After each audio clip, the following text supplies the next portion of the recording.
Halo semuanya, apa kabar penikmat diskusi yang tak pernah lelah? Kembali lagi bersama saya, Mister Nyeleneh. Hari ini kita akan bedah satu teka-teki yang paling sering membuat kita menggelengkan kepala. Satu paradoks yang hidup di depan mata kita. Mengapa Indonesia yang mayoritas muslim seolah berlomba ingin menjadi seperti Arab? Sementara bangsa Arab sendiri justru berusaha sekuat tenaga untuk menjadi seperti Eropa. Apakah ini sekadar gaya-gayaan? Atau ada alasan mendalam yang terjalin dari sejarah, kekuasaan, hingga kebutuhan hidup? Mari kita bedah satu persatu dengan data, analisis, dan cerita yang membuat kita berpikir ulang. Data dan analisis awal. Mari kita lihat fakta di lapangan. Di Indonesia, berdasarkan survei Lembaga Survei Indonesia tahun 2024, lebih dari 68% generasi muda menganggap budaya Arab adalah standar kesucian agama. Terlihat dari tren pemberian nama anak, gaya busana, hingga penggunaan istilah Arab dalam percakapan sehari-hari yang kadang menggantikan istilah lokal yang sudah ada sejak ratusan tahun lalu. Di dunia Arab, menurut laporan UNESCO 2023, negara-negara Teluk seperti Uni Emirat Arab dan Arab Saudi mengalokasikan lebih dari 45% anggaran pembangunan untuk meniru model pendidikan, infrastruktur, dan sistem sosial Eropa. Bahkan Arab Saudi sedang membangun kota NEOM yang konsepnya mengambil contoh kota modern Eropa. Sementara turis Eropa diberikan kemudahan masuk tanpa visa lebih dulu dibandingkan warga negara muslim lain. Sejarah. Dari mana mulainya? Mari kita tarik kembali benang masa lalu. Indonesia. Islam masuk ke Nusantara lewat jalur perdagangan yang damai, berpadu indah dengan budaya lokal. Namun pasca kemerdekaan, ditambah pengaruh gerakan kebangkitan agama dari Timur Tengah abad ke-20, muncul anggapan, semakin mirip asal agama, semakin benar iman kita. Padahal pendiri bangsa kita seperti Soekarno dan Hatta pernah berkata, kita adalah bangsa Muslim, bukan bangsa Arab. Dunia Arab.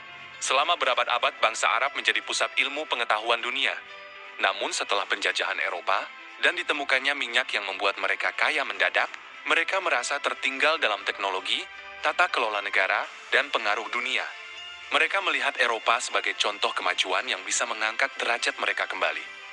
Analogi yang mudah kita fahami. Bayangkan sebuah keluarga besar.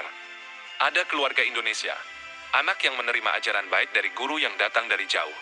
Lama-kelamaan ia lupa bahwa ajaran itu sudah ia sesuaikan dengan watak dan kebaikan keluarganya sendiri.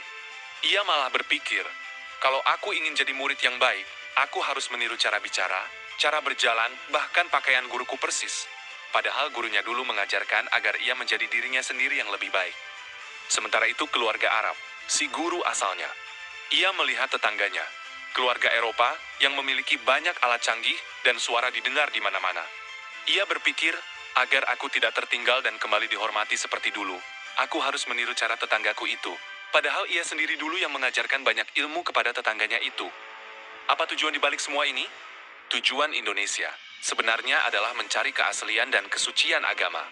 Sayangnya, terjadi kesalahpahaman, menganggap budaya asal agama adalah agama itu sendiri. Padahal agama adalah pedoman hidup, bukan meniru budaya bangsa lain. Tujuan bangsa Arab, mengejar kesejahteraan dan kekuasaan. Mereka sadar sumber daya alam tidak akan abadi, dan Eropa sudah membuktikan bisa berdiri tegak dengan ilmu pengetahuan dan sistem yang teratur. Apa manfaat dan risikonya?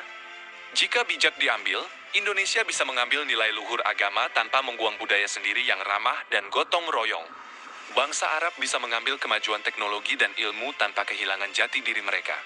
Jika berlebihan, kita akan kehilangan identitas sendiri. Nanti orang Arab saja lebih menghargai batik atau gamelan kita daripada kita sendiri.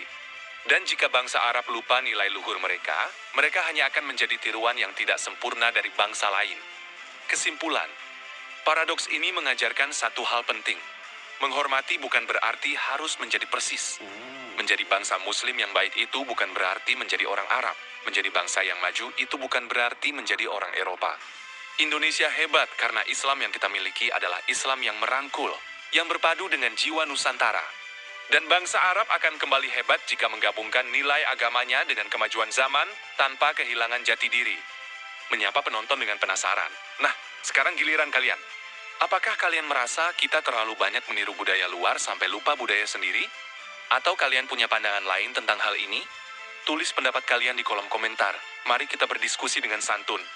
Jangan lupa tekan tombol suka jika kalian setuju diskusi ini penting. Dan subscribe agar tidak ketinggalan pembahasan aneh namun masuk akal lainnya hanya di Mister Nyeleneh. Sampai jumpa di pembahasan berikutnya.